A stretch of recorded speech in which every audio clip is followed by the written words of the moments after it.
মাননীয় স্পিকার, আমরা একটা জিনিস সবাই ইতিমধ্যেই হয়তো অবগত হয়েছি যে নাদিম নামে এক ব্যক্তি ফেসবুকে সরকারের কিছু পরামর্শও দিয়েছে, সমালোচনা করেছে। সেই সমালোচনা বিএনপি জামাত উভয়কেই করেছে এবং তার এই ফেসবুকের স্ট্যাটাসের দিয়েছে, কি বলে, শেয়ার দিয়েছে একজন সাউদা সুমি নামে এক নারী।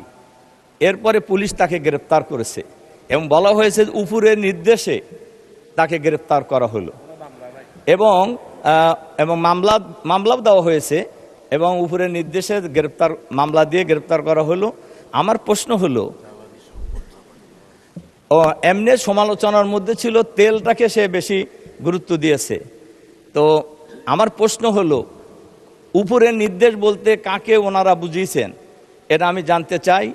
আর এর সাথে সাথে আমি মাননীয় স্পিকারের মাধ্যমে সরকারের কাছে আহ্বান জানাতে চাই, আজকের অফিস টাইমের মধ্যেই ওই নারীকে মুক্তি দিতে হবে এবং অফিস টাইমের মধ্যেই এই মামলাও প্রত্যাহার করে নিতে হবে। তার কারণ এই গ্রেপ্তারের মধ্য দিয়ে ফ্যাসিবাদী সরকারের পূর্বাভাস পাওয়া যায়, অথচ এই সরকার তো গণতান্ত্রিক সরকার, কাজে মানুষ কি কথা বলতে পারবে না? এজন্য আমি মাননীয় স্পিকারের মাধ্যমে এই বিষয়ে আমি সবার কাছে দৃষ্টি আকর্ষণ করছি। ধন্যবাদ। আমি দয়া করে বসেন মাননীয় সদস্য। এটা পয়েন্ট অফ অর্ডার রূপে গৃহীত হলো না, এটা কোনো পয়েন্ট অফ অর্ডার হয়নি, বিধিও আপনি উল্লেখ করেননি।